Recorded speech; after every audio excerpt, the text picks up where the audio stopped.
ክርስቲያኖች ድምጼ ይሰማል አይደል? ምናልባት ድምጼ እየተቆራረጠ እንዳይሆን አንስቴብል ኮኔክሽን እያለ ነው እኔ ጋር። ምናልባት ድምጼ እየተቆራረጠ ከሆነ ኮሜንት ላይ ይቆራረጣል እያላችሁ ጻፉልኝ ፕሊስ። ይቆራረጣል ወይስ ይሰማል? ይሰማል። መልካም፣ ደስ ይላል። እሺ። እና ሶሻል ሚዲያ ልክ እንደዛ አይነት ቦታ ነው ክርስቲያኖች። ሰዎች ያለቻቸውን ይዘው የሚወጡባት ቦታ ነች። አንዳንዴ ለእናንተ ማጠበቋቸው ካደጋችሁበት አስተዳደግ፣ ካላችሁ አመለካከት፣ ካላችሁ ባህል፣ ካላችሁ እምነት የወጡ ያፈነገጡ ነገሮችን የሚናገሩ ሰዎች ስትመለከቱ አትደነቁ። ምክንያቱም ያው ልክ ቅድም እንዳልኳችሁ ሶሻል ሚዲያ የገበያ ቦታ ነው። እዛ ቦታ ላይ ያለቻቸውን ይዘው ነው የሚወጡት እና ጸያፍ ቃል የሆኑ ንግግሮችን የሚናገሩ ሰዎችም በዛው ልክ በቃ ያለቻቸውን ያመረቷትን ነገር ነው ወደ ሶሻል ሚዲያ ይዘው የሚወጡት። እና ከሰሞኑ አንድ እንግዲህ በሶሻል ሚዲያ ላይ የምታውቁት ሰው የተለመደ ሰው ስፔሻሊ በቤተክርስቲያናችን ውስጥ ያሉ ቅዱሳን አባቶችን ሁሉ ሳይቀር በጣም ጸያፍ በሆኑ ቃላቶች ሲናገሩ አይቺ በጣም እንደው አዘንኩኝ። እውነት ለመናገር ቤተክርስቲያናችን ደግሞ መሪ የሆኑት የዚህ የክርስቲያኑ ሕዝብ እረኛ ጠባቂ የሆኑት የቤተ ክርስቲያናችን ቅዱስ ፓትርያርክ ብፁዕ ወቅዱስ አቡነ ማትያስንም ጭምር ጸያፍ በሆኑ ቃላቶች ሲናገር ተመለከትኩኝ። እና ክርስቲያኖቶች ወንድሞች እባካችሁን እንጠንቀቅ። ባጭሩ ዛሬ ትልቅ የመጣሁበት ትልቁ ነገር ምንድን ነው መሰላችሁ? ክርስቲያን የሆኑ አማኞችን ማስቆጣት የፈለገ የሆነ አንድ አካል አለ፣ እኛ የማናውቀው። ክርስቲያኖች እባካችሁን፣ ስሜታዊነት ለክርስትና ጸር ነው። ከስሜታዊነት ምን ጊዜም ልንርቅ ይገባል። ሰዎች እርግጥ ነው ቅዱስ ቤተክርስቲያናችንን ሲያቀልሉብን፣ በአንደበቶቻቸው ጸያፍ የሆኑ ንግግሮችን ሲናገሩ፣ እጅግ በጣም እንደው የማይረቡ ሀሳቦችን በእኛ ላይ ሲሰነዘሩ፣ የምናከብራቸውን ቅዱሳን፣ የምናከብረውን ጌታ፣ የምንወዳትን እናታችን ቅድስት ድንግል ማርያምን ሲዘልፉብን፣ ሲተቹብን ኦፍኮርስ ትክክል ነው። ብዙዎቻችን እንናደዳለን፣ እንበሳጫለን፣ እናዝናለን። ክርስቲያኖች ምን ጊዜም ቢሆን ግን ከስሜቴነት መራቅ አለባችሁ። አንዳንድ ሶሻል ሚዲያ ላይ ቀደም እንዳልኳችሁ ያለቻቸውን ይዘው የሚወጡ ገበያተኞች አሉ። እነዚህ ገበያተኞች ደግሞ የሚፈልጉት አንድ ነገር አለ። ያም ደግሞ በመንፈሳዊ ሕይወቱ የማይታማውን እጅግ ሰፊ የሆነውን የኢትዮጵያ ኦርቶዶክስ ተዋሕዶ ቤተክርስቲያንን እንዲቆጣ ማድረግ ነው። ክርስቲያኖች በዚህ በምንም ተአምር ፕሊስ እንዳንሸወድ አደራችሁ። ለምን ለሚለው ሐሳብ በመጀመሪያ አስቀድሜ አንድ መልስ ልስጥ። የሆነ ሰዓት ላይ ካስታወሳችሁ ሶሻል ሚዲያ ላይ አንድ ግለሰብ የኔን እናት የወለደችኝ ያሳደገችኝን እናቴን ከፍ ዝቅ አድርጎ ሲሳደብ ነበረ። ይህንን ነገር በጣም ይገርማችኋል፣ ረስቼው ነበር እና አንድ ቪዲዮ ኮከብ ሰማያታችን የለቀቀችው አንድ ቪዲዮ ላይ እንደው ፈለገ አትናቴዎስ ሲናገር እንደው ከወደዳችሁለት ንግግሩ ሲባል እኛም ወግ ደርሶን ለዚህ ደረሰና እኛ ስንናገር የምትወዷቸውን ጽሁፎች ስጽፉ ተመለከትኩ እና እዛ ላይ ይህንን ታሪክ አስታወስኩኝ።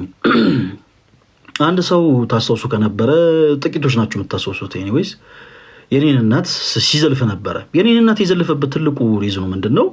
ፈለገ አትናቴዎስን ማስቆጣት ፈልጎ ነበረ። ፈለገ አትናቴዎስን ማበሳጨት ፈልጎ ነበረ። ሰው እንደምታውቁት ይሄ ከኖርማል ሁኔታው ሲወጣ፣ ሲበሳጭ፣ ሲናደድ አብኖርማል የሆኑ ነገሮችን ያደርጋል። በጣም አንደበቱ ይከፈታል፣ ልቅ የሆኑ ንግግሮችን ይናገራል። በከሳሾቹ ልክ ወርዶ ይገኛል እና የሆነ ታይም ላይ እኔን የሆነ ማስቆጣት፣ ማናደድ፣ ማበሳጨት የፈለጉ ሰዎች ፐርሰናሊ ስለ እኔ በጣም ብዙ ሞክ የሚያደርጉ ነገሮችን በአጠቃላይ ሲናገሩ ነበረ። ያው በእግዚአብሔር እርዳታ በእናንተ ጸሎት ያው ጸጥ ብዬ ማለፍ ቻልኩኝ እንደ አጋጣሚ ሆኖ እና በዛ መሀል እንደው የኔ ምስኪን እናት እጅግ በጣም ወዳት እናቴ እንዴት አደርጋ እኔን ታሳድግ፣ እንዴት አደርጋ እኔን ለዚህ ቁም ነገር ታብቃ አታብቃ ምንም ሳያውቁ እንዲሁ ተነስተው በጣም ጸያፍ በሆኑ ቃላቶች የኔን እናት መስደብ ተያይዘው ነበር እና በዚህ አጋጣሚ በጣም ወዳቸው ወንድሞቼ እነተሙ እነዚህ ደጀን የሆኑ ወንድሞች ላይቭ ከፍቶ በጣም ሲቆጡ ነበረ። በተለይ ተሙሻ አስታውሳለሁ ስለ እውነት ልክ የራሱ እናት እንደተሰደበች አድርጎ ነበረ ላይቭ ስትሪም ከፍቶ በነገሩ በጣም ተቆጥቶ በጣም ተበሳሽቶ ሲናገር የነበረው እና የዛን ታይም እኔ የእነዚህ ሰዎች አካሄድ ስለተረዳሁኝ አሁን ይህን ሁሉ ምሳሌ ማነሳላችሁ ክርስቲያኖች አንድ እንድትረዱት የምፈልገው ነገር ስላለ ነው። ያው ወተት ነጭ ነው አይባልም ማለት ይኸውላችሁ አንድ ሲደመር አንድ እኩል ይሆናል አይባልም። እና ለነገራችሁ የፈለኩትን ነገር ፕሊስ ይሄን ምሳሌ አዳምጡና ትረዱታላችሁ፣ ታገኙታላችሁ። እና ተሙሻ እና ሌሎችም ወንድሞች እነለትም ጭምር በእርግጥ የኔ እናት የነሱም እናት ነች፣ ያቋታል፣ ከሷ በልተዋል፣ ከሷ ጠጥተዋል። ሰው በጣም አስከፍቷቸው እንዴት እንዲሆናል ብለው በጣም ባዘኑ ሰዓት አንድ ያወራንበት ሐሳብ ነበረ። ያ ሐሳብ ምንድነው? እንኳን የኔ እናት እኔ እኮ ተራ ሰው ነኝ በመሰረቱ እንደው የእናንተ ፍቅር የእናንተ መውደድ አግኝቼ እንደው ሞገስ ኖሮኝ እንጂ እግዚአብሔር በሚያውቀው ምንም እኮ ተራ ሰው ነኝ። እና እንኳን የኔ እናት እንኳን የኔ የቦዘኔው የኔ ዱርዬው የኔ የወመኔው የኔ የማረበው የኔ የፈሌ እናት ይቀርና ሰማይን ያለባላ ምድርን ያለ ካስማ ያጸናው የአምላካችን የመድኃኒታችን የኢየሱስ ክርስቶስ እናት ድንግል ማርያም ስም እንኳ ተዘልፈ የለ ወይ? እና የክርስቶስን እናት የዘለፉ ሰዎች የኔ እናት ሊምሯት ነው? እንደዛ እውነት እንዴት እናስበዋለን? የማይሆን ነገር ነው አይደል? ክርስቲያኖች የክርስቶስን እናት የደፈሩ ሰዎች እንዴት የኛን እናት አይደፈሩም? አያችሁ፣ በጣም የሆነ የለቀቀ ነገር አለ ማለት ነው እዛ አካባቢ። ስለዚህ ቦታ መስጠት የለብንም። እኛ ወደፊት ነው ሙቭ ማድረግ ያለብን። ክርስቲያኖች እናንተ ውድ የሆኑ ዕቃዎችን የተሸከማችሁ ምዕመናን ናችሁ። ያ ውድ የሆነው ዕቃ ደግሞ የክርስቶስ ኢየሱስ ወንጌል ነው። እናንተ ማንም የሌለው ትልቅ ስጦታ አላችሁ። ያ ደግሞ የእግዚአብሔር ልጅነት ነው። የእግዚአብሔር ልጅነት ከውሃና ከመንፈስ ተወልዳችሁ የእግዚአብሔር ልጆች ሆናችኋል። ይሄ ትልቅ ስልጣን ነው። በነገራችን ላይ በዚህ ምድር ላይ የስልጣን ሁሉ ትልቁ ስልጣን ምንድነው ቢባል የእግዚአብሔር ልጅ መሆን ነው። የእግዚአብሔር ልጅ መሆን ብራዘር የእግዚአብሔር ልጆች ሆነናል። ይሄንን ያገኘነውን ደግሞ ሀብተውልና ስመ ክርስትና ማሳጣት የሚፈልግ የሆነ ኃይል እኛን ለማስቆጣት ይፈልጋል።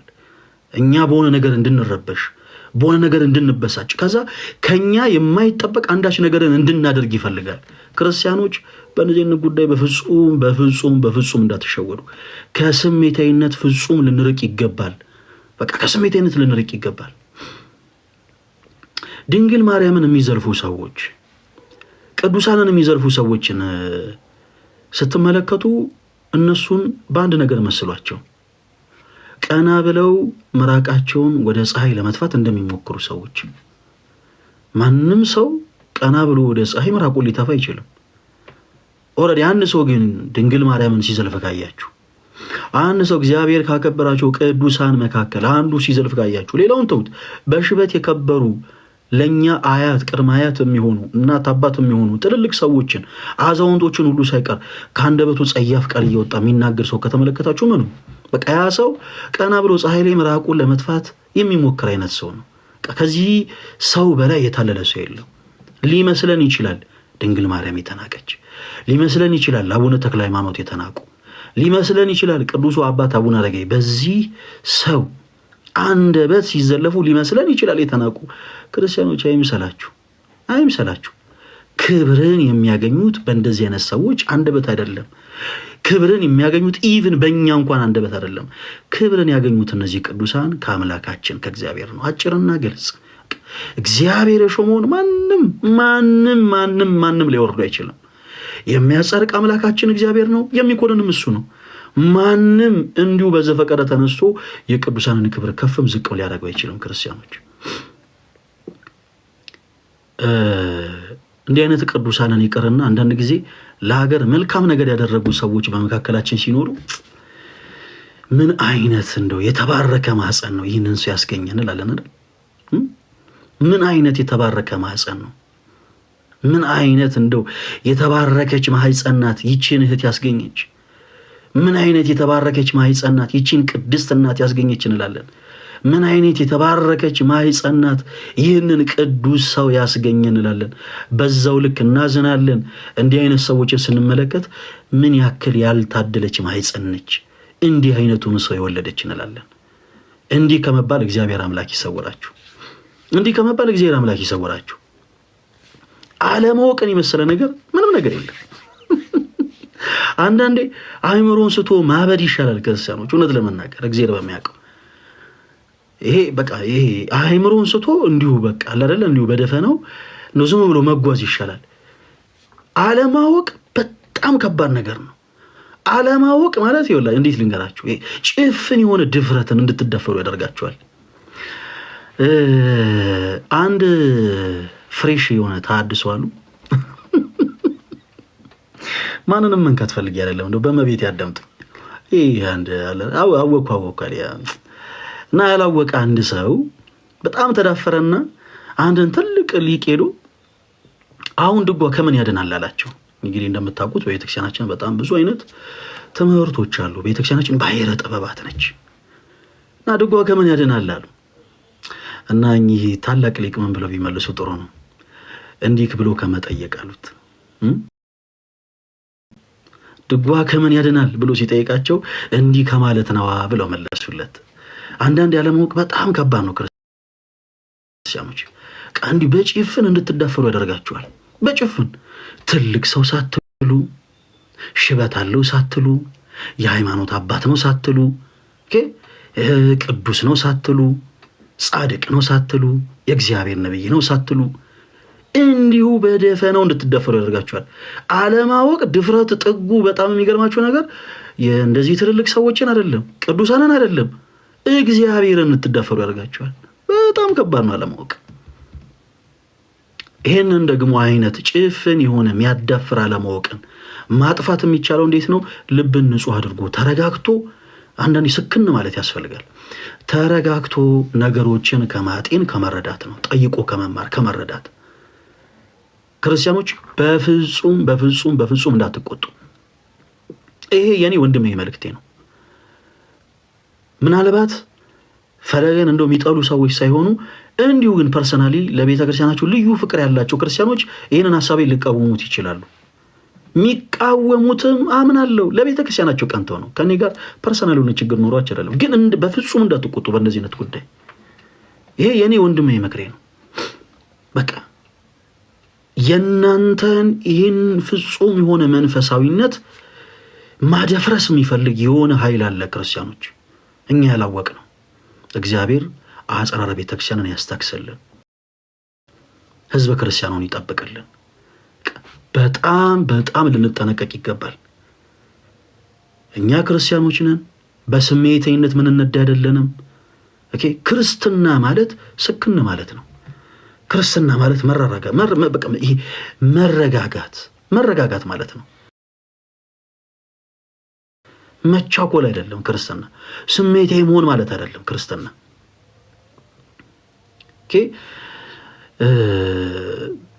የሆነ በጣም በጣም በጣም እንድንቆጣ እንድንበሳጭ የፈለገ የሆነ ኃይል አለ። ለዛ ነው በማን አለብኝነት አቡነ ተክለ ሃይማኖት ብሎ ጸያፍ ቃልን የተናገረው። ይህ ሰው በቃ ጭፍን የሆነ ምንም አላዋቂ ስለሆነ ነው ይሄን ያክል የተዳፈረው።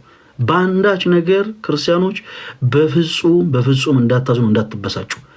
ለቅዱሳን ክብርን የሚሰጥ አምላካችን እግዚአብሔር እንጂ ሰው አይደለም። እኛ ቅዱሳንን ልክ እንደ ሕዝብ ተወካዮች ምክር ቤት አባላት ሆነን አጨብጭበን አላጸደቅናቸውም። እነርሱን ቅድስና ማዕረግ የሰጣቸው አምላካችን እግዚአብሔር ነው። ቅዱስ የምንለው አምላካችን እግዚአብሔርን ብቻ ነው። የእርሱ ቅድስና የባህሪው ነው። ማንም አይሰጠውም፣ ማንም አይነጥቀውም። ገንዘቡ ነው። በቃ ገንዘቡ ነው። ቅዱሳን የምንላቸው ደግሞ በጸጋ ቅድስናን ከአምላካችን ከእግዚአብሔር የተቀበሉ ናቸው።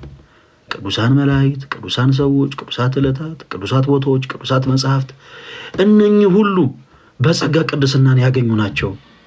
የአምላካችን የእግዚአብሔር እስከሆኑ ድረስ ቅዱሳን እንላቸዋለን። እግዚአብሔር ለይቶ የቀደሳቸውን በአጠቃላይ ሰው በአንደበቱ ሲዘልፍ ብታዩ እንዳትደነቁ፣ በፍጹም እንዳትበሳጩ። ለአንድ ሰው እንደ ሎጥ ሚስት ወደ ኋላ ዞር ብላችሁ መልስ እንዳትሰጡ። ሲሆን የዛንም ሰው ስም ሜንሽን ማድረግ አያስፈልግም። ትኩረት መሆን የሚፈልጉ ሰዎችን ትኩረት ባለማድረግ ተበቀሏቸው። በጣም አንደበቶቻቸውን ከፍተው ለሚጮሁ ሰዎች በዝምታ መልስ ስጧቸው። ውሾች ሲጮሁ ግመሎች ይሄዳሉ ይባላል። ግመሎች በኃይለኛው በረሃ ሀገር በጣም ውድ የሆኑ ዕቃዎችን ተሸክመው ረጅም ሀገር ያቋርጣሉ። በጣም ረጅም ሀገር እና በየመንደሩ ሲሄዱ በየመንደሩ ያሉ ውሾች በአጠቃላይ አንደበቶቻቸውን እየከፈቱ ይጮሃሉ። በየመንደሩ ያሉ ውሾች በጣም የሚገርሙ የግመሎች ተፈጥሮ ለየትኛው ሙሻ ዞር ብሎ መልስ አይሰጡም። እቃውን እንደተሸከሙ ቀጥ ብለው ይሄዳሉ። በጣም ይገርማቸው። አሰልቺ የሆነ ጩኸት ነው የሚገጥማቸው በየቦታው። እዚህም ያለው ውሻ ይጮሃል፣ እዛም ያለው ውሻ ይጮሃል፣ እዛም ያለው ውሻ ይጮሃል። ለየትኛው መልስ አይሰጡም። የተሸከሙትን እቃ ማድረስ ካለባቸው ቦታ ማድረስ ስላለባቸው ጸጥ ብለው ጉዟቸውን ይጓዛሉ። ክርስቲያኖች እኛም የተሸከምነው ይህ የክርስቶስ ቃል ውድ ቃል ነው። ውድ ቃል ነው። ውድ ንብረት ነው። ለየትኛውም ጩኸት መልስ መስጠት የለብንም። ምንም አይነት መልክ ይዘው ለሚመጡ ውሾች መልስ መስጠት የለብንም። እነሱ ይጩሁ፣ እኛ ስራችን እንሰራለን። እነሱ ይጩሁ፣ እኛ በዝምታ መልስ እንሰጣለን። ይሄ ክርስትና ፍጹም ከስሜትነት መራቅ አለበት። አንዳንዴ ሁላችን ይሄ ትንሽ ስጋዊነት ስለሚያሸንፈን ሆ ብሎ የሚያዘምተ ሲገኝ መዝመት እንወዳለን። እንደው ክርስቶስን በዛ እናስደስተውም። እሺ አንዳንዴ ስክን ማለት እንልመድ። የኛ መቼም ያው የክርስትናው ትልቁ ዓላማ ኖረን ተስፋ የምናረጋት መንግስተ ሰማያትን መውረስ ነው። ተስፋ የምናረጋት መንግስተ ሰማያትን የምንወርሰው እንዴት ነው? ኦኬ አምላካችን እግዚአብሔርን በማስደሰት ብቻ ነው። ህጉን ትእዛዙን በመጠበቅ እግዚአብሔርን ልናስደስተው የምንችለው በምንድን ነው? ለቃሉ በመታዘዝ። ጴጥሮስ ጸሐፍት ፈሪሳውያን የሮማ ወታደሮች መጥተው ክርስቶስ ኢየሱስን ይዘው እንደ ጌታ ሆይ ክብር ይገባል በእውነት እንደ ተራ ዱርዬ በጡጫ እየመቱት ከአፍ ካፍንጫው ደም እንዲፈስ እያደረጉ ቅዱሱን ጌታ ኃያሉን አምላክ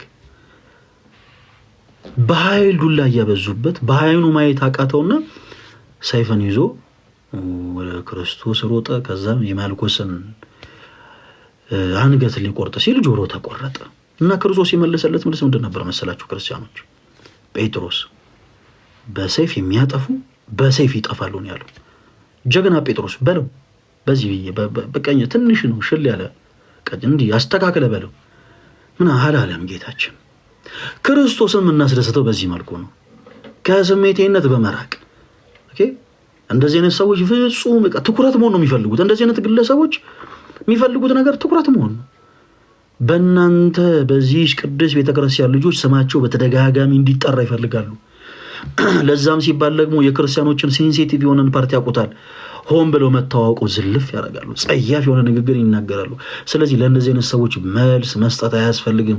በዝምታ ተበቀሏቸው። ትኩረት መሆኑ የሚፈልጉትን ሰዎች እርሷቸው። ክርስቲያኖች የእናንተን ቁጣ በጉጉት እየጠበቁ ያሉ አካላቶች አሉ። ለነዛ በፍጹም ቦታ እንዳሰጡ በፍጹም ይሄ ያለውን የክርስቲያኖችን መልክ ማስቀየር የሚፈልጉ አካላቶች አሉ። የሌለንን ስም እየሰጡ ስንት ዓመት ኖሩ። ኦርቶዶክሳውያን ተሳዳቢ ናቸው፣ ኦርቶዶክሳውያን ገዳዮች ናቸው፣ ኦርቶዶክሳውያን እንዲህ ናቸው ሲታይ የለም ቤተክርስቲያን እንዲህ አይነት አስተምሮ የላትም። ልጆቿን ሰብስባ አቅፍ ድግፍ አድርጋ የምታስተምረው ትምህርት ሌላ ነው። እንዳሉት አንሆን ስንላቸው ክርስቲያኖች የሌለንን መልክ መስጠት የሚፈልጉ አካላት መጥተው የእናንተን ስስ ጎን ይነካሉ። ተክልዬ እንደዚህ ይላሉ፣ አቡነ አረጋዊ እንደዚህ፣ የቤተ ክርስቲያኑ እረኛ የሁሉ አባት የሆኑት ቅዱስ ፓትርያርክ ይሄ ይቻለም እንኳን ለክርስቲያኖች ለክርስቶስም አልበጀች። ክርስቲያኖች በጣም ከስሜት ልንርቅ ይገባል። እሺ ልንርቅ ይገባል። እንደ ክርስቲያን ማድረግ ያለብን ትልቁ ነገር ምንድነው? አንደኛ ከስሜትነት መራቅ፣ ሁለተኛ እነዚህን አካላቶች በህግ አግባብ እንዲጠየቁ ማድረግ። በቃ ሁሉ ጊዜ ደጋግመን የምንጮኸው ነገር ምንድነው? ከአንደበት ያለ ነው እያለፈ ወደ ተግባር እያለፈ ቤተክርስቲያን ዋጋ እየከፈለች ያለችው። ስለዚህ በቻልነው አቅም በህግ አግባብ እንዲጠየቁ ማድረግ።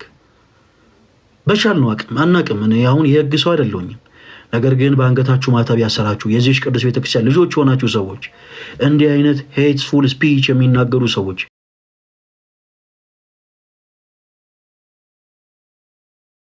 በተለያየ ዓለም ላይ እየኖሩ እንዲህ አይነት ንግግሮችን በቤተ ክርስቲያን ላይ ጥላቻ ነክ የሆኑ ነገሮችን የሚያደርጉ ሰዎችን በሕግ አግባብ መጠየቅ የሚቻል ከሆነ እኛ ዝግጁ ነን። እናንተ ያንን አይነት አካሄድ ብቻ ለመሄድ ዝግጁ ሆኑ፣ እኛ ዝግጁ ነን። እናንተን ተከትለን እነዛን ሰዎች በሕግ አግባብ እንዲጠይቁ ለማድረግ። ስለዚህ ክርስቲያኖች የባካችሁን በምንም ታምር እንዳትቆጡ፣ በምንም ታምር እንዳታዝኑ። ቅድም ስንጀምር እንዳልኳችሁ ሶሻል ሚዲያ ማለት ልክ እንደ ገበያ ቦታ ነው። ሰው ያለውን ነው ይዞ የሚወጣው። ገበያ ቦታ ላይ ካያችሁ፣ ይሄ የገጠር ገበያ በተለይ ከተመለከታችሁ አንዳንድ ሰው 2 እንቁላል ይዞ ይወጣል። አንዳንድ ሰው ወደ 30 እንቁላል ይዞ ይወጣል። አንዳንድ ሰው አይኗን የጨፈነች ዶሮ ይዞ ይወጣል። አንዳንድ ሰው ደግሞ ትልቅ ዶሮ ይዞ ይወጣል። ገበያ ልክ እንደዛ ነው፣ ዝብርቅርቁ ይወጣ ነው። ሰውም ደግሞ ልክ እንደ ፍላጎቱ ሄዶ የሚፈልገውን ያሻውን ሁሉ ይገዛል እንደተስማማው። ሶሻል ሚዲያም ልክ እንደዛ ነው። ሰዎች ያለቻቸውን ይዞ የሚወጡት ያለቻቸውን። ከጠባብ ሰዎች የተሻለ ነገር አትጠብቁ። በቃ እንዲህ አይነት ሰዎችን ለምን እንደሆነ አላውቅም፣ ፕላትፎርሙ ላይ ያለን ክርስቲያኖች በተቃራኒው አካሄድ ነው የምንሄደው። እምንችል ከሆነ አንፎሎ እናደርጋቸው፣ እምትችሉ ከሆነ አካውንታቸውን ሪፖርት አድርጉ። ከዛ ውጪ ግን በቃ ከነሱ ፕሊስ እባካችሁን ማራ ተጠብቁ። በቃ እንጠብቅ። ጠባብ የሆኑ ሰዎች ወደ ገበያ ቦታ ወደዚህ ሶሻል ሚዲያ ሲመጡ ደና ነገር ይዘው ይመጣሉ ብላችሁ ኤክስፔክት አታርጉ። ደና ነገር ይዘው ሊመጡ የሚችሉ ሰዎች ደና ቦታ የሚሉ ሰዎች ናቸው። መንፈሳዊ የሆነ ነገርን ይዘው ሊወጡ የሚችሉ ሰዎች መንፈሳዊ ቦታ የሚሉ ሰዎች ናቸው። በዛው ልክ ጥላቻ ቦታ ላይ ያሉ ሰዎች ጥላቻን አንገቡ ብቻ ነው የሚመጡ። ስለዚህ ለእንደዚህ አይነት ሰዎች ቦታ ልንሰጥ አይገባም። እንደዚህ አይነት ሰዎች ትኩረት መሆን ነው የሚፈልጉት። እየረሳችሁ ተበቀሏቸው። እንደዚህ አይነት ሰዎች በእናንተ አንደበት መጠራት ነው የሚፈልጉት። በተቃራኒው በዝምታ አቅጧቸው። ከዛ በኋላ ሳይወዱ በግዳቸው እንዲህ አይነቱ ነገር እንደማያዋጣቸው ሲረዱ ይስተካከላሉ። እና ክርስቲያኖች በምንም ነገር እንዳትበሳችሁ፣ በምንም ነገር ቅዱሳንን እንደ ፀሐይ በሰማይ ላይ ያሰለጠናቸው እንዲከብሩ ያደረጋቸው አምላካችን እግዚአብሔር እንጂ ሕዝበ ክርስቲያኑ አይደለም። እንደ ምክር ቤት ተጨብጭበን ተሰባስበን አጨብጭበን ምናምን ያጸደቅናቸው ቅዱሳኖች የሉም። ቅዱስ ጳውሎስ በሮሜ መልእክቱ ምዕራፍ 13 ከቁጥር 7 ላይ ክብር ለሚገባ ሁሉ ክብርን ስጡ አለ። ሰው እግዚአብሔርን አክብረው በቅድስናው ተመላልሰው አምላካችን እግዚአብሔር ያከበራቸውን ቅዱሳኖች ሁሉ እናከብራለን። እነኚህ የምናከብራቸውን ቅዱሳኖች ደግሞ አንዳንድ ተራ የሆኑ ሰዎች ሲዘልፉ ፕሊዝ ምንም ለነዚህ አይነት ሰዎች መልስ አትስጧቸው። የተጋጩት ከቅዱሳኑ ጋር ሳይሆን የተጋጩት ከእግዚአብሔር ጋር ነው። የማቴዎስ ወንጌል ምዕራፍ 10 ከቁጥር 40 ላይ የእምነታችን ጀማሪና ፈጻሚ የሆነው ጌታችን ኢየሱስ ክርስቶስ እናንተን የሚቀበል እኔን ይቀበላል ያለው። ክርስቲያኖች እናንተን የሚቀበል እኔን ይቀበላል፣ እኔን የሚቀበል ደግሞ የላከኝን ይቀበላል። እነኚህን ቅዱሳን ሰዎች እየዘለፉ እንደው ክርስቶስን እናስደስታለን ማለት ዘበት ነው፣ የማይመስል ነገር ነው። ቅዱሳንን አለረን እንደው ጠላታችን የሚሉትን ሰው እንኳን እንደው በማይጠሩበት አይነት ወርድ ስለ ክርስቶስ ብለው ደማቸውን ያፈሰሱትን ስጋቸውን የቆረሱትን አጥንታቸውን የከሰከሱትን ቅዱሳን በአንደበቶቻቸው በመዝለፍ የሚያስደስቱት ክርስቶስ የለም። ይሄ ሞኝነት ነው። ይሄ ሞኝነት ነው። እንዲህ አይነቱን አካሄድ እባካችሁ የምትከተሉ ሰዎች ካላችሁ ከስህተታችሁ እባካችሁ ተመለሱ። እኔ በዚህ ዘመን በጣም ይገርመኛል።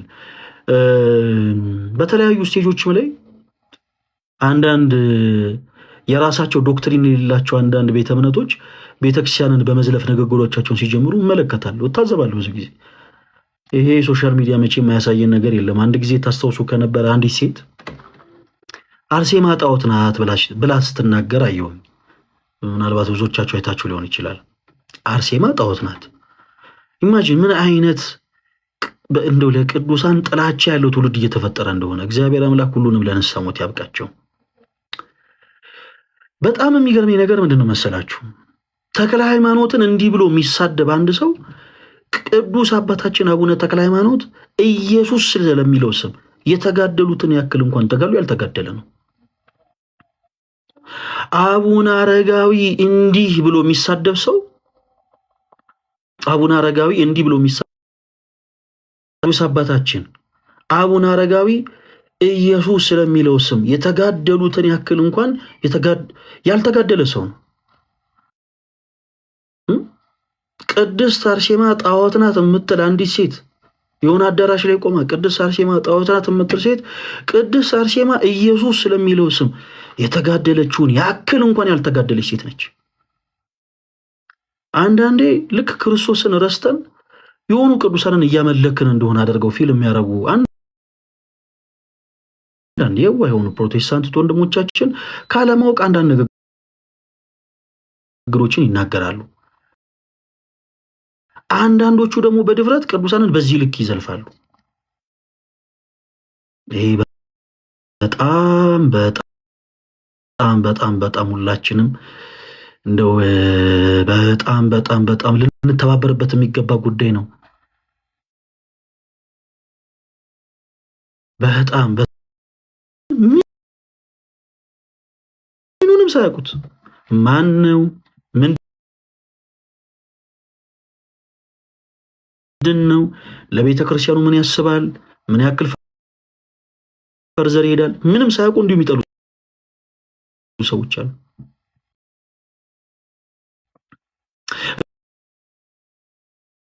ኢዮብ ዘሚካኤል ልክ እንደዚህ ገና ከሩቁ አይተው የሚጠሉ ሰዎች አሉ።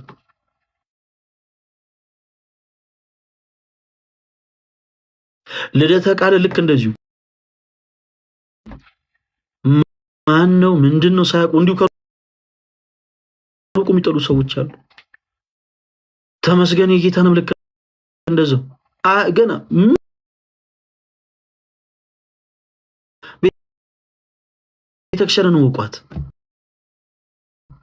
ቤተክርስቲያንን ወቋት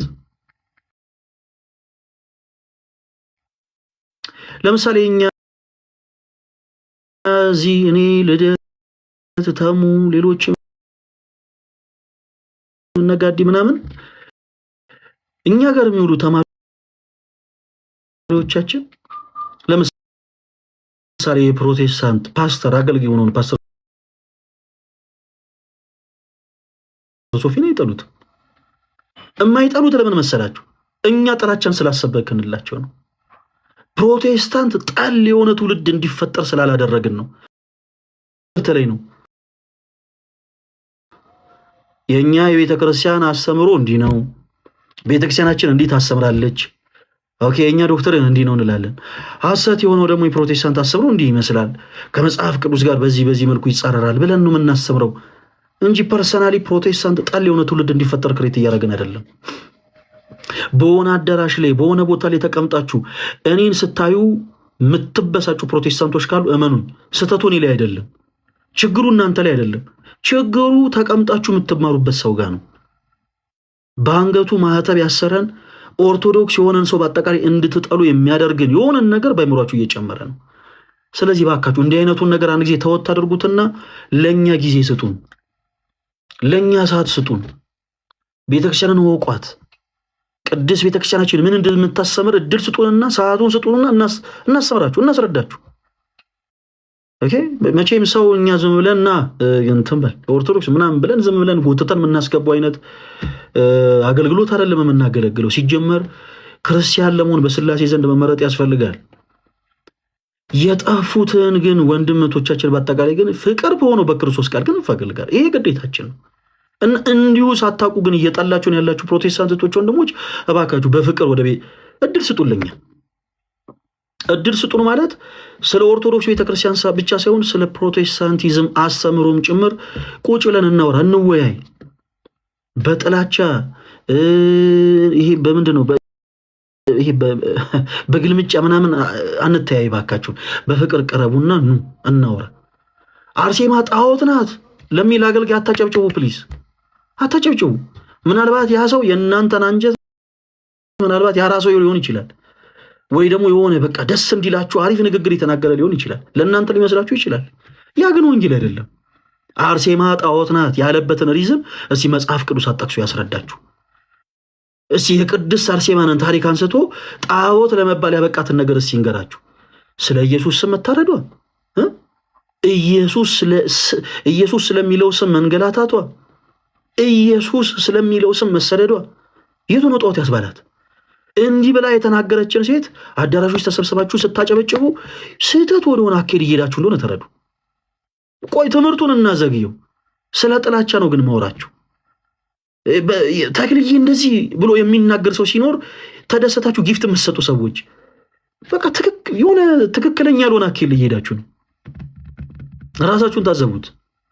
ተክለ ሃይማኖትን እንደዚህ ያለበት ሪዝን ምንድን ነው? ኢየሱስ ስለሚለው ስም ስለተሰደዱ፣ ኢየሱስ ስለሚለው ስም ወንጌልን ዞሮ ስለሰበኩ፣ ጣዖታትን በአጠቃላይ ስለሰባበሩ፣ በአምልኮ ጣዖት ላይ የነበሩ ሰዎችን በአጠቃላይ በአብ በወልድ በመንፈስ ቅዱስም ስላጠመቁ ነው ጣዖት የተባሉት። እንዲህ የተባሉት ለምንድን ነው? ምክንያታዊ ይሁኑ። እኛ ችግር የለብንም። እናንተ ብቻ ምክንያታዊ ይሁኑና ችግር የለም። ያን ያጨብጭቡ፣ ያን ጊፍት ስጡ። አቡነ አረጋዊ እንደዚህ ሲል እንዲህ ለማለቱ ምንድነው ሪዝኑ? ማናቸው? ቅዱስ አባታችን አቡነ አረጋዊ። ችግር የለም እናንተ አባታችን አትበሏቸው፣ ግን አቡነ አረጋዊ ማን ናቸው? ታሪካቸው ምንድነው? ቀድማችሁስ ያንን እንደው ለማየት ሞክሩ፣ ለመመልከት ሞክሩ። ቅድስት አርሴማ ጣዖት ናት ስትል አንዲት አገልጋይ፣ የሆነች ሴት አገልጋይ በጣም ነው ያዘንጉት። አዳራሽ ውስጥ ያለው ሰው በአጠቃላይ በኃይል አጨበጨበ። ምንድነው ሪዝኗ እንዴ? ይሄ በጣም ስህተት የሆነ አካሄድ ነው። ፕሮቴስታንት እህት ወንድሞቻችን በጣም ስህተት የሆነ አካሄድ። ወንጌል ሰዎችን ማስተማሪያ ነው። ወንጌል ሰዎችን መመለሻ ነው። ወንጌል ሰዎችን የምናንጽበት የክርስቶስ ቃል እንጂ ሰዎችን የምናበሽቅበት አይደለም። አርሴማ ጣዖት ናት ያለችበትን ሪዝን ሲጠይቋት ጣዖት ናት ያለችበትን ሪዝን ሲጠይቋት ብታምኑም ባታምኑም በዘመናችን ያሉ ሴቶች የአርሴማን ያክል እንኳን መንፈስ ሕይወት የላቸው። በነገራችን ላይ በቤተክርስቲያናችን ስለ ቅዱሳን ሲነገር አንዳንዶች ኢየሱስ ተረስቶ ቅዱሳን እየተሰበኩ ልክ እንዳሉ አድርጎ ፊልም ያረክሰዋል። በመጽሐፍ ቅዱስ የመጽሐፍ ክፍል ውስጥ ካሉት መጽሐፍቶች አንዱ የሆነው የሐዋርያት ሥራ የተባለው መጽሐፍ ኢየሱስ የሚለው ስም ከ43 ጊዜ በላይ ተጽፏል። ጳውሎስ የሚለው ስም ደግሞ ከ130 ጊዜ በላይ ተጽፏል። የዚህ ሐዋርያት ሥራ መጽሐፍ ላይ ጳውሎስ ተብሎ ተደጋግሞ የተጻፈበት ሪዝን ኢየሱስ ክርስቶስ ተረስቶ ጳውሎስ እንዲመለክ አይደለም።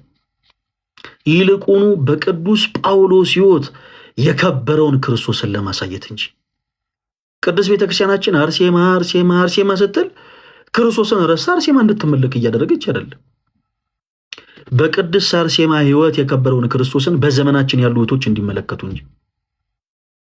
ተክለ ሃይማኖት ስትል ቤተክርስቲያናችን ክርስቶስ ተረስቶ ተክለ ሃይማኖት እንዲሰበኩ አይደለም። በጻድቁ አባት በአባ ተክለ ሃይማኖት ሕይወት የከበረው ክርስቶስ እንዲታይ እንጂ። ምሳሌ ልስጣችሁ። ለምሳሌ የቅድስት አርሴማ ታሪክ ለምን ያስፈልጋል? በዘመናችን ያሉ ወጣት የሆኑ እህቶቻችን መንፈሳዊነታቸውን እንዲቃኙ፣ የእሷን ታሪክ እንዲመለከቱ፣ አብነት እንዲያደርጉ፣ ማንን ትምክት እንዲያደርጉ? ክርስቶስን። በዚህ ሰዓት እንደው አንዲት ሴት እግዚአብሔር ሁለንተናዋን ውብ አድርጎ ሲፈጥር በአይምሯ ምንድን ነው የሚመጣው? እህቴ አንቺ ጸጉርሽ ያማረ ቀን፣ እንደ ሁሉ ነገር ሞልቶልሽ የሰውነት ቅርጽሽ ያማረ ቀን፣ እውነት ለመነጋገር ይሄ ሰው የቀረጸውን ፕሮጀክት በአጠቃላይ የተጠቀምሽ ቀን፣ ሁለንተናሽ ከራስ ጸጉር እስከ እግር ጥፍር ያማረ ቀን ምንድነው ባይምሮሽ የሚመጣው? እንዴት አድርጌ ሀብታም የሆነ ሰው ላግባ ነው አይደል? ብዙዎቻችን አሁን እንዲህ ደግሞ ዛሬ ሁሉንም እንትን እያልኩ አይደለም። እሺ አብዛኞቹ ሆኑ እህቶች እንዴት አድርጌ ሀብታም ወንድ ላግባ አይደል? በጣም የብዙ ቆንጆ ሴቶች ትልቁ ችግር ያ ነው። የኔዋ ያው አንድ ሀብታም አግኝታለች ፈለገ የሚባል ትላላችሁ፣ ስቀልና እሺ። እና ብዙ ሴቶች ልክ እንደዚህ ነገር ባይምሯቸው ይመጣል። በዘመናችን ላሉ ሴቶች አብነት ትሆን ዘንድ ቅድስት ቤተክርስቲያናችን የቅድስት አርሴማን ታሪክ ወጣት ለሆኑቶች ትነግራለች፣ ትዘክራለች። ቅድስት አርሴማ ሁለንተኗ ውብ ነበር። በዘመኑ የነበሩ መኳንንት፣ በዘመኑ የነበሩ ሹማምንት፣ በዘመኑ የነበሩ ኃያላንና ነገስታት ይፈልጓት የነበረች ሴት ነች። የጎልማሶች ሽንገላ ሳያታልላት ሁለንተኗን ለክርስቶስ አስገዝታ በፈቃድ እግዚአብሔር የተጓዘች ስለ ክርስቶስ ስጋዋ የተቆረሰ ደሞ የፈሰሰ በጥፊ የተጸፋች ምራቅ የተተፋባት በሰይፍ የተቀላች ቅድስት እናት ነች። ይህን ያክል ጭካኔ ከክርስቶስ ያገኘች ቅድስት እናት ነች። ሰው በዘመናችን ላሉ እህቶቻችን የቅድስት አርሴማን ታሪክ እንነግራለን። ለምን? በዚህ ቻለ ነገር እንዳይታለሉ፣ ከክርስቶስ ፈቃድ እንዳይርቁ፣ ልክ እንደ ቅድስት አርሴማ ክርስቶስን ትምክህት እንዲያደርጉ ቅድስት ቤተክርስቲያናችን የቅድስት አርሴማን ታሪክ ትነግራለች። እንግዲህ ቅድስት አርሴማን አምልኩ በላይ ቅድስት አርሴማን ታሪክ አትናገር። የቅድስት አርሴማን ያክል መንፈሳዊ ሕይወት ያልኖሩ የጎልማሳ ሽንገላ የሚናፈቃቸው ሴቶች ዛሬ ላይ ተነስተው አርሴማ ጣዖት ናት ይላሉ። እዚህ ትፌር እውነት ያስኬዳል? የቅድስት አርሴማን ያክል መንፈሳዊ ሕይወት ያልኖሩ ሴቶች እንዲሁ ከመሬት ተነስተው አርሴማ እንዲህ ናት። ይሄ በጣም በጣም በጣም ልታስሩ ይገባል። በጣም ልታስሩ ይገባል ፕሮቴስታንት ወንድሞቻችን። እና ባጭሩ እባካችሁ ቤተክርስቲያንን ሳናቅ እንዲሁ በጭፍን በጥላቻ እንጓዝ። እባካችሁን በዛ ልክ ይህን ያክል የሆነ የጥላቻ ቃላቶችን በመጠቀም የምትሰብኩት ወንጌል የለም። ወንጌል ሰዎችን ማብሸቂያ አይደለም። በዚህ አጋጣሚ እግረ መንገድ ልናገር፣ በየቦታው መቼም ሁላችሁ የምትታዘቡት ነው። ያው ለማንም የሚደበቅ ነገር አይደለም። በየቦታው በየአደባባዩ ምናምን ወንጌልን ሰብካለን ብለው የሚወጡ ፕሮቴስታንት እህቶች ወንድሞች አሉ። ወንጌል የሚያስፈልጋቸው ግን ወንጌልን ሰብካለን ብለው የወጡ ፕሮቴስታንት ወንድሞች አሉ። ብዙ ጊዜ ካያችኋቸውና ያው የሆነ ባይብል ነገር ይዙና ድምጻቸውን ቀየረው ኢየሱስ ምናምን ነገር ይላሉ። እኔ የስልጠናው አካል ነው ይላሉ። አንዳንድ ጊዜ ድምጽ መቀየር ምንድነው እንደዚህ? ወንጌል እኮ ሰዎችን ማብሸቂያ አይደለም። ወንጌል እኮ ሰዎችን ማናደጅ አይደለም። ወንጌል ሰዎችን ማስተማሪያ ነው። ወንጌል ሰዎችን የምናስተምርበት፣ ወንጌል ሰዎችን የምንመልስበት ነው። አንዳንዱ ባሶስ ገብቶ አንዳንዶች ይሄው ድንግል ማርያም ምናምን ይላሉ።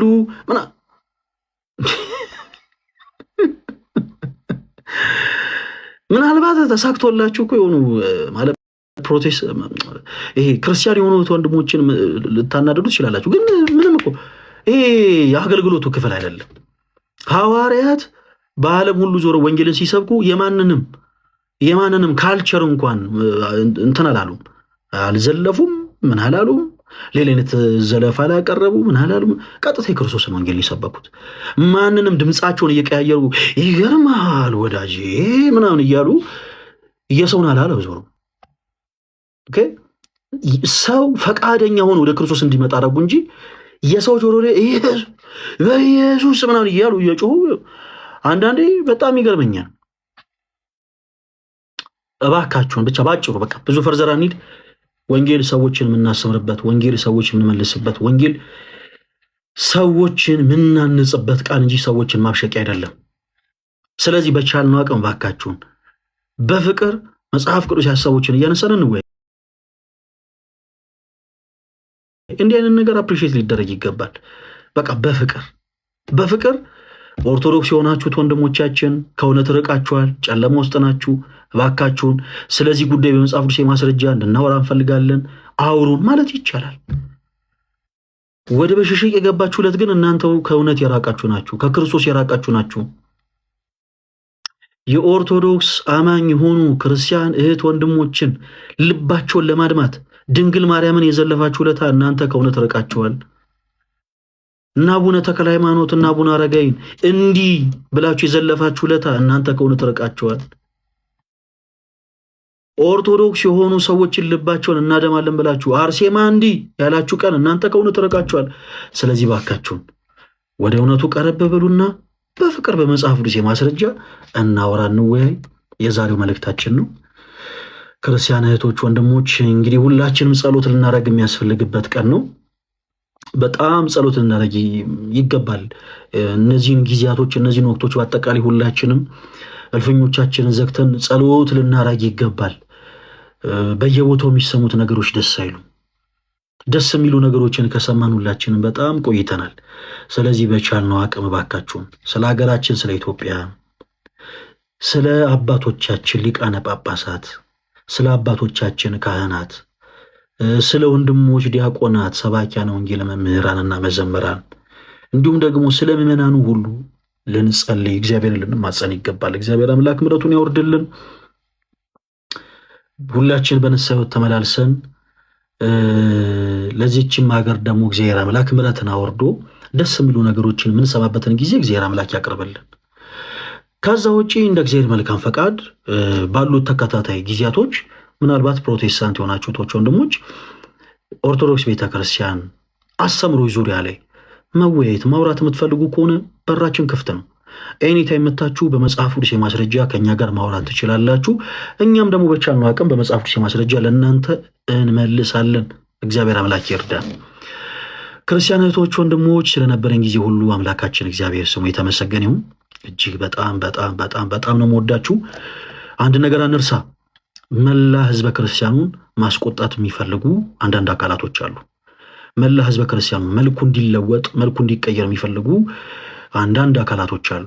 ክርስቲያኖች ማንም እየተነሳ እንዲነዳን ልክ እንደ እንስሳ እንዲነዳን አንፍቀድ። ስሜታዊ የሆኑ ሰዎች ብቻ ናቸው የሚነዱት። እኛ መነዳት የለብንም። በቃ ያለንን መንፈሳዊነት እንዲጠፋ ለማድረግ ከአንደበቶቻችን የከፉ ነገሮች እንዲወጡ ለማድረግ በዛው ልክ ደግሞ በቁጣ ስሜታዊ የሆነ እንድንጓዝ የሚፈልጉ አካላቶች አሉ። በቻልነው አቅም እኛ ደግሞ ከዛ በተቃራኒ ሆነን ከስሜታዊነት ፍጹም ርቀን በጣም በጣም በጣም ብልሃት በሚጠይቁ አይነት አካሄዶች ለቤተ ክርስቲያናችን ዘላቂ የሆነ መፍትሄ እንድናመጣ ክርስቲያናዊ የሆነ እና ወንድም የሆነ ጥሪ እናስተላልፋለሁ። ከሰሞኑ የጠፋሁት እንደ እግዚአብሔር መልካም ፈቃድ እንግዲህ የኦርቶዶክሳዊ ወጣት ጉባኤያችን ያው እንደምታውቁት ጀመረ እንጂ አላቆመም። የመጀመሪያው የኦርቶዶክስ ወጣት ጉባኤ ጥቅምት 9 በቦሌ ሳሌም በደብረ ሳሌም በቦሌ መድኃኔዓለም ካቴድራል ያው እንደተደረገ ብዙዎቻችሁ ታስታውሳላችሁ። እግዚአብሔር ይመስገን። አሁን ደግሞ እንደ እግዚአብሔር መልካም ፈቃድ ሁለተኛ ዙር ጉባኤያችን ለማድረግ ያው ጎንበስ ቀና እያለን ነው። ክርስቲያኖች በመላው ዓለም ያላችሁት ወንድሞቻችን በአጠቃላይ በጸሎታችሁ አስቡን። እንደ እግዚአብሔር መልካም ፈቃድ ከሰኞ ጀምሮ ደግሞ ባሉን ሰዓቶች እንዲሁ ላይቭ ስትሪም እየከፈትን አንዳንድ ወቅታዊ የሆኑ ነገሮችን በአጠቃላይ በላይቭ ስትሪሞቻችን ላይ ለማውራት ለመዳሰስ እንሞክራለን። እግዚአብሔር አምላክ አጽራር ቤተክርስቲያንን ያስታክስልን፣ ለሀገራችን ለኢትዮጵያ ጽኑ ሰላምን ይመልስልን። ሁላችን በንስሐ ሕይወት እንድንመላለስ አምላካችን እግዚአብሔር ይርዳን። ወዳችኋለሁ። ሰላም ሁኑልኝ። ደህና ሁኑ። እሺ የኔ ተወዳጆች።